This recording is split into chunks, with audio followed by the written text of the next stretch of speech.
जयवंत कसाई की कहानी।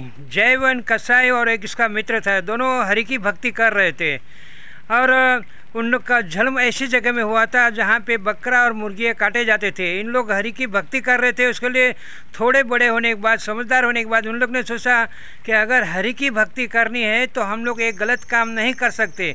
तो इन लोग का अभी जन्म वहीं हुआ था, उसके लिए कोई आसरा था नहीं। तो उन लोग ने ऐसा विचार किया, कटा हुआ मटन लेके दूसरे जगह में बेचते थे। वैसे करते करते थोड़े बड़े हो गए थे। इन लोग दोनों ने विचार किया कि अगर हम लोग शादी करेंगे तो हमारे समाज के लड़की मांसाहारी आएंगी तो शादी भी नहीं करेंगे। इन दोनों ने भगवा कपड़ा पहन लिया और हरि का नाम ले रहे थे। एक दिन ये दोनों ने विचार किया कि हम दोनों जगन्नाथपुरी दर्शन करने को जाएंगे। ऐसा करके दोनों जन प्रभु के दर्शन करने के लिए निकल पड़े। और असल साधु जो रहते उसका नियम रहता है, वो किसी के दरवाजे के अंदर नहीं जाते हैं और एक ही घर में 3 बार मांगा जाते हैं। वहाँ पे जो कुछ मिला तो उसी से अपना गुजारा चलाते थे। अगर कहीं नहीं मिला तो उस दिन उपवास किया जाता है।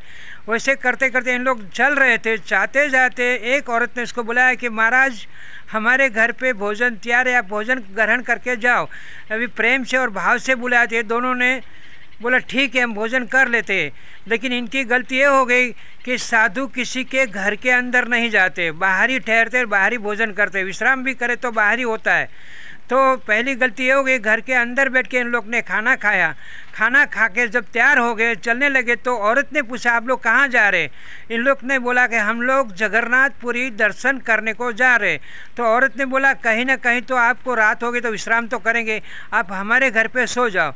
अब दूसरी गलती इनकी ये हो गई कि घर के अंदर दोनों जन सोए और सोते पे आधी रात हो गई। तो औरत की नीयत खराब हो गई और वो साधु को बोल रही है कि आप हमारे साथ गलत कार्य करो। साधु ने बोला आपका आदमी है, आप उनको ही बोलो, वो आपकी इच्छा पूरी करेंगे, हम लोग एक गलत काम नहीं करेंगे।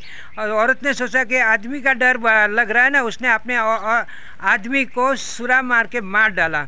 और बाद में बोला अभी तो आदमी मर गया। अरे साधु लोग बोले इतनी गिरी हुई हरकत आप कर सकते हैं, अपने आदमी को मार डाला, हम लोग मर जाएंगे लेकिन एक काम नहीं करेंगे। औरत ने बोला तो हम चिल्लाऊंगी। उसने चिलम चिली की और पब्लिक को बोले कि देखो मेरे आदमी को मार के इन लोग मेरे साथ गलत करने को विचार कर रहे थे। पब्लिक मारने लगी। उसमें हरि के दया से कोई अच्छा आदमी आ गया।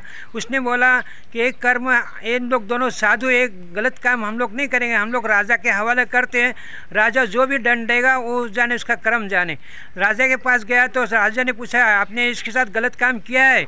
तो साधु ने ये बोला कि कोई भी जन्म में हमारे से कोई गलती होगी, इसकी सज़ा हमको ये मिल रही है। ये साधुता में ऐसे बोले। राजा समझा नहीं और राजा ने दोनों के हाथ कटवा दिए और हकाल दिया वहाँ से। साधु थे उसके लिए मृत्युदंड नहीं दिया। अभी इन लोग दोनों रोते रोते कैसे भी करके जगन्नाथपुरी पहुँचे। जगन्नाथपुरी पहुँचने के बाद श्री कृष्ण भगवान को बोल रहे हे प्रभु हमें आपको दंडवत प्रणाम करना था, हमारे दोनों हाथ तो है नहीं, उसके लिए हाथ के सहारे के बिना सो के दंडवत प्रणाम नहीं कर सकते। उसके लिए दोनों हाथ ऊपर करके हरि को पाँव पड़ने के उतने में हरि ने दया की और दोनों हाथ वापस आ गए और हरि का दर्शन किया।